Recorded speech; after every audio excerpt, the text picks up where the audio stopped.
हमारे गोवर्धन में एक सखी, बहुत ध्यान से सुनो सब लोग, गोवर्धन की एक सखी कहीं कथा सुन रही थी। तो कथा में सुन करके गई कि ठाकुर जी तो गोपीन के घर माखन चुरावे जामे, और इतनो ही ना करें तो कहा करें, वो ठाकुर जी ने अपने सबरे सखा छोड़ रखे हैं गोकुल में। बोले सबरे ताड़ते देखते रह करो, जा गोपी के यहाँ बढ़िया माखन निकर रो होए करे, मोए आके बताए करो, वाके घर में माखन चोरी करवे जाऊंगो। सो सबरे सखा बस यही देखते रहे, ढूंढते रहे कौन सी गैया को बढ़िया वारो मक्खन को माखन निकरो है, सो लाला को संदेशा पहुंचानो, लाला चोरी करवे आएगो। अब ये कथा वो सामान्य सी सखी बैठ करके सुन रही थी, लेकिन उसने वो कथा को शब्द रूप ना मान करके उसको वास्तविक लगने लगा।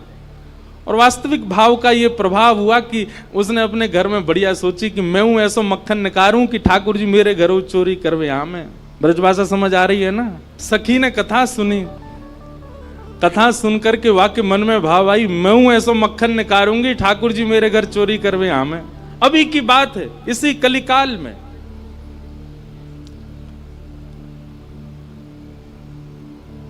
अब मक्खन निकाल लियो, निकाल करके माने मटका में मक्खन सजाए लियो, और वाके मन में आई कि ठाकुर जी को कैसे पता चले कि मैंने मक्खन निकारो है। तो दर्शनार्थी दर्शन करने जाते थे, उन्हीं दर्शनार्थियों में मक्खन लेके जाती। तो सब तो सामग्री मंदिर में चढ़ा देते, वो चढ़ाती नहीं, पीछे खड़े होकर के वहीं से मक्खन के पात्र को ठाकुर जी को दिखाती, और ठाकुर जी दिखा कहती, धौरी गैया के दूध सो बढ़िया रात में जमाए करके मैंने दही निकारो, वह दही से ऐसो बढ़िया मक्खन निकारो लाला, लेकिन ये मैं तो दे के ना जाऊंगी, अपने घर में छीका पे लटकाए के रखूंगी, तेरी इच्छा होए तो चोरी करवे आ जाइयो। श्रीनाथ जी के मंदिर में जाके ठाकुर जी को लोभ देती है। वैसे कोई करे ऐसा, बढ़िया खीर बनावे, चंडीगढ़ से जावे वृंदावन और ठाकुर जी को जाकर के बिहारी जी को, बिहारी जी आपके लिए खीर बनाए पर हम यहां नहीं देंगे, चंडीगढ़ आके आओ, पाना है तो आप तो आ जाएं।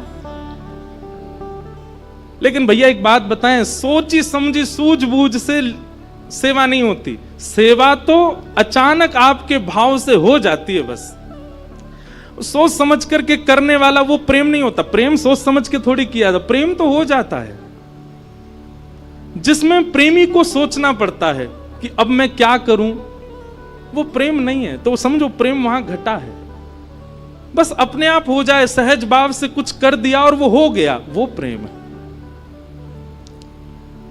सखी ने मक्खन ऐसे ठाकुर जी को दिखाया, और लाला मेरे घर चोरी करवे आ जा, ऐसा बढ़िया मक्खन है। और वहां ने सब बता दियो, मंदिर से निकल के सीधे जाओगे, पोखरते दाएं मुड़ जाइयो, वहां से बाएं मुड़ जाइयो, वहां सीधे आइयो, मई मेरो घर है, और मैं घर के सब लोग सो जामे रात्रि में, तब आए जाइयो, चुपचाप चोरी करके जाइयो लाला। मैं बस इतना देखना चाहूं, सुबह उठूं तो मेरो मटका, मेरे मटका को मक्खन खत्म है गयो, मैं वही से प्रसन्न रह जाऊंगी कि लाला आयो। मोह इच्छा ना है कि मैं तेरो दर्शन करूं, मैं तो पकड़ूं, मेरो मन बस ये कि मैं जो सामग्री बनाऊं तुम पाके चले जाओ। एक दिन निकल गया, ठाकुर जी नहीं आए। रोज सुबह सखी उठती है और मटकी उतार करके देखती है मक्खन तो ज्यों को त्यों रखो है अभी भी।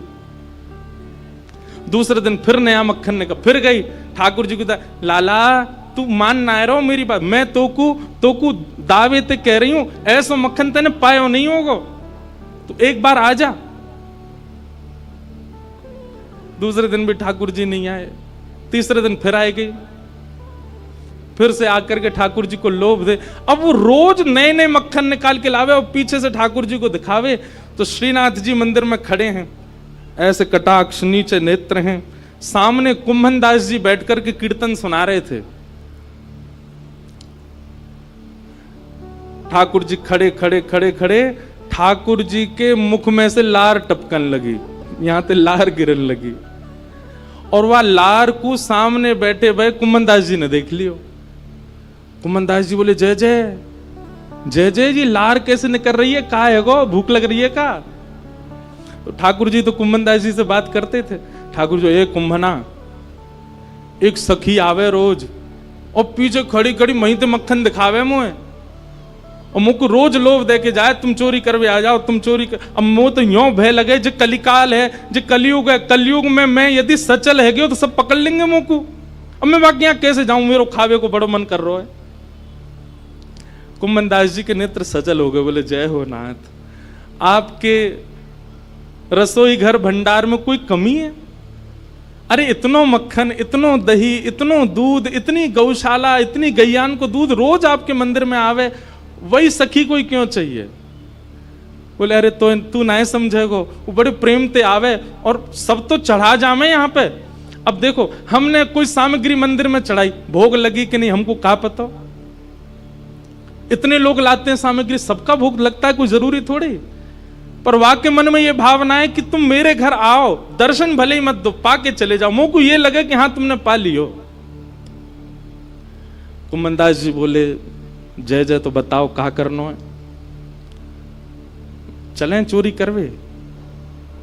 कुम्भन दास जी बोले जे द्वापर ना है, कलयुग है, सोटा पड़ेंगे, तुम मुंह पड़ेंगे मुंह। कहा समाचार जागो, जय जय पिट गए हो? ठाकुर जी पिट गए? ठाकुर जी बोले ना ना पिटेंगे तो ना है हम, खैर इतनी तो हमारी अभ्यास है चोरी को, लेकिन अकेलो ना जाऊंगा, तू चले तो चले। कुम्भन दास जी बोले मैं बड़ो बूढ़ो। कुम्भन दास जी ये कौन से पता है? ये अब मैं खुद भूल गया, ये सबसे आगे वाले कुम्भन दास ही हैं, वीणा लेके बैठे। कुम्भन दास जी बोले मैं बड़ो बूढ़ो, मैं कैसे जाऊंगा? बोले कछु मत करियो, बस फुर्ती रखियो, फुर्ती, बाकी सब मैं संभाल लूंगा। बड़ी प्यारी कथा है।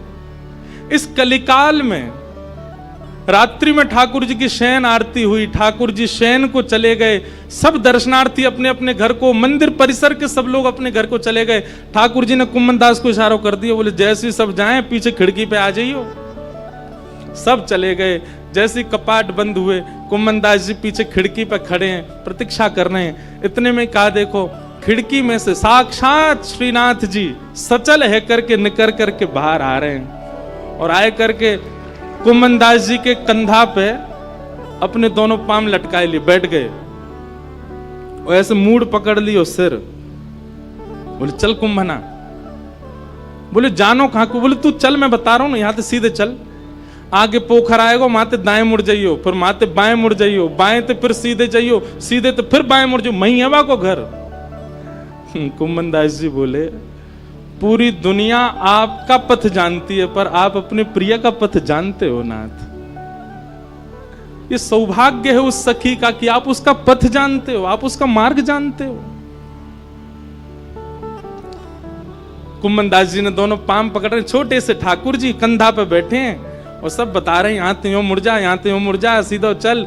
अब देख जे आगोवा गोपी को घर, अब मैं मुख्य द्वार ते तो जाना सके, तो कहा कियो अपनी पीतांबरी फेंकी ऊपर छत पे, और वहां पे है के ऊपर ठाकुर जी चढ़ गए, फिर कुम्भन दास खींच लियो और छत से सीधे अंगना में पहुंचे। मां देखी एक छींका पे मक्खन रखो, ठाकुर जी देख वो धरो। कुम्भना तू खड़े हो जाओ, मेरे पाम पकड़ लियो, देख या मक्खन खाएंगे हम। कुम्भन दास जी खड़े हैं और ठाकुर जी अभी तो लटका के पाम बैठे हुए, अब ठाकुर जी ने दोनों कंधान पे पाम धरे, सिर पकड़ करके धीरे धीरे उठे, छीका पकड़ लियो, और छीका में ते ठाकुर जी मक्खन निकारे और मक्खन निकाल के चाटे और प्रेम से पामे। कुम्भन दास जी बोले जय जय, मैं हूं आया हूं संग में मुंह पवाए दो।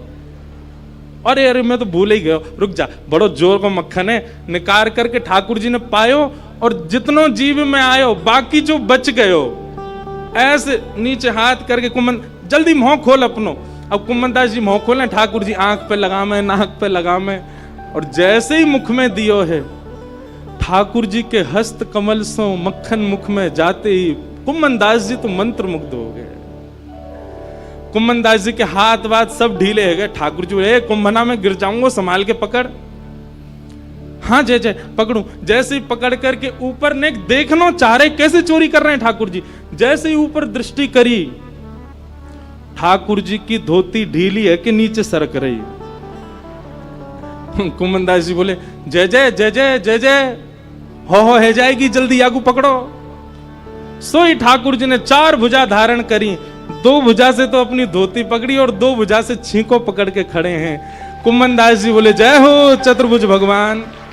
शंख चक्र गदा पद्मधारी चतुर्भुज तो बहुत देखे, पर मक्खन चोरी कर, मक्खन हरण चतुर्भुज पहली बार देखे। बोलो मक्खन हरण चतुर्भुज नाथ की। 2 भुजा से धोती पकड़ के बैठे हैं, 2 भुजाते छीको पकड़ रखो है। चतुर्भुज रूप में ठाकुर जी प्रकट है गए। कुम्मन दास जी वह रूप को देख करके आनंदित है गए। पहले तो कुम्मन दास जी ने मक्खन पायो तो मंत्रमुग्ध है गए, लेकिन अब चतुर्भुज रूप में जब ठाकुर जी को देखो, अब भैया कोई ठाकुर जी को देख ले वो होश में रह सके? कुम्मन दास जी के तो हाथ ढीले पड़ गए, नेत्र बंद है गए, भाव आवेश में चले गए। अब कुम्मन दास जी के तो तन हिलन लगो। अब तो कुम्मन दास जी नीचे को हेलने लगे। ठाकुर जो ए कुम्भना कहा कर रहा है, अरे कुम्भना ए मैं गिर जाऊंगा, कुम्भना ऐसा मत करे। अब कुम्मन दास जी को कहां सुनाई दे, और इतने में कहा कुम्मन दास जी तो बेसुध है के नीचे भय, और ठाकुर जी वही छीका पे ही लटक गए।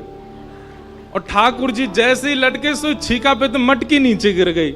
मटकी नीचे गिरती जोर की आवाज भई, पूरे घर के लोग उठ गए, ओ चोर आ गए, चोर आ गए, चोर आ गए। सखी ने उठाया मोटो वारो बांस और निकर के जैसे ही बाहर आई, कुम्मन दास जी तो बेसुध पड़े। ठाकुर जी झटपट उछल करके छत पे है करके माथे भाज गए। कुम्मन दास जी वहीं रह गए। सखी ने आए करके महाराज कुम्मन दास जी में डंडा दिए 15-20, लेकिन कुम्मन दास जी तो नेत्रों से नीर बहा रहे हैं, मंत्रमुग्ध है करके पड़े हैं। ने प्रकाश कियो और प्रकाश करके देखी है कौन, देखूं तो सही। और जैसे ही देखे श्री कुम्मन दास, ए बाबा ए कुम्भना, तुम तो वहां मंदिर में कीर्तन गाओ हैं बाबा, तो शर्म नहीं है? अब घर में चोरी करवे आए हो, मक्खन चुरावे आए हो? जो मक्खन ठाकुर जी के काजे निकालती भाई तू चुरावे आए हो? तब कुम्मन दास जी ने ये बहुत सुंदर पद गाया, तू है सखी बड़ भाग बड़ी, नंदलाल तेरे घर आवत है, तू है सखी। सब लोग गाओ। बड़ भाग बड़े, नंदलाल तेरे घर आवत है, तू अपनो श्रृंगार करत है, तू अपनो श्रृंगार करत है, विदर्पण हाथ दिखावत है, दर्पण हाथ दिखावत है। एक बात हमारी बहुत ध्यान से सुनेंगे, जितने भी वैष्णव तिलकधारी यहां पर बैठे हैं, आप ये बात विश्वास मानिए, आप अपना जो भी श्रृंगार करते हैं ना वो खुद करते हैं, पर जब आप तिलक धारण करते हैं ना तो वो आपका हाथ पकड़ के ठाकुर जी धारण करवा रहे हैं। वो आप स्वयं नहीं कर सकते, वो ठाकुर जी करवा रहे हैं। तू अपनो श्रृंगार करत है, तू अपनो श्रृंगार करत, ये दर्पण हाथ दिखावत है, दर्पण हाथ दिखावत है, तू है सखी बड़ भाग बड़ी, गोपाल तेरे घर आवत है, तू है सखी बड़ भाग सब लोग गाओ। गोपाल तेरे